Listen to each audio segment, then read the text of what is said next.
When I was a kid, I loved Nintendo Power. It was like Christmas morning every month in my mailbox. But looking back, I still love Nintendo Power. Nintendo Power is like a time machine into gaming history. It shows us the fashions and the trends and the concurrent Nintendo games that were out for every given month. One of the first videos I ever watched on YouTube was HappyConsoleGamer's video entitled Video Game Magazines. And as is usually the case with Johnny's channel, it was a perfect dose of nostalgia.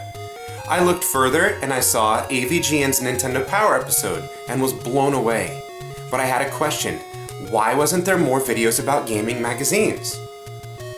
I looked further and stumbled upon Gamester81's Nostalgiaholic channel, where he had done an issue-by-issue, page-by-page review of many Nintendo Power magazines. I love those videos and I encourage you to give them a look, but I wanted more. And since I couldn't find anything else on the topic on YouTube, I've decided to make them myself. So my goal is to take a little inspiration from all three of those guys and create a passionate, witty, and nostalgic vignette-style look at Nintendo Power on an issue-by-issue basis. I hope you enjoy it. Let's go!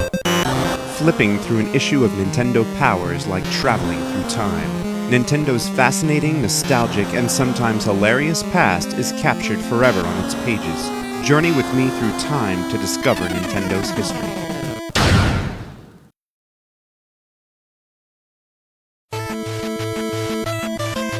It was the 1980s. Transformers and G.I. Joe ruled the toy box. Alf was on at 8. Kirk Gibson was about to do the impossible, and my brother and I were kids who had just got a Nintendo Entertainment System. I think there was an insert or something packed in among the system in styrofoam, allowing us to send away for Nintendo's Fun Club News. Even Doc Lewis from Punch-Out encouraged gamers to sign up. Several weeks later, it arrived in the mailbox. Though it was little more than a glorified ad and only an embryonic form of what Nintendo Power was to become, I read it over and over again. This tiny magazine had awesome sections like sneak peeks, tips and tricks, stuff and things. Plus, the pro players looked so cool. I remember drooling over the tips and tactics guide for Zelda, and stressing over the chip shortage that was delaying Zelda 2. And to this day, the 5 Nintendo franchises listed in the top 5 feature are Nintendo standards. Number 1 through 4 on the list were the first 4 games we got. Then I checked out Prez Says. This issue would be the last issue? Last issue? Something better was coming? Last issue? This was my first issue. How could there be something better than this? Nintendo sent us the first issue for free, and they delivered on their promise. The newsletter had evolved into a genuine magazine fat with content.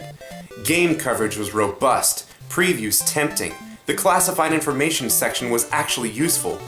It added a comic, a contest, the mailbag, the top 30 ranking, which was 25 better than the Fun Club News, a celebrity section to show us that celebrities knew nothing about games and couldn't play them for crap. And the cherry atop this Nintendo ice cream sundae was that each issue came with a free poster. The new magazine was amazing, so I did what thousands of kids did. I didn't subscribe until Nintendo offered Dragon Warrior as a subscription bonus.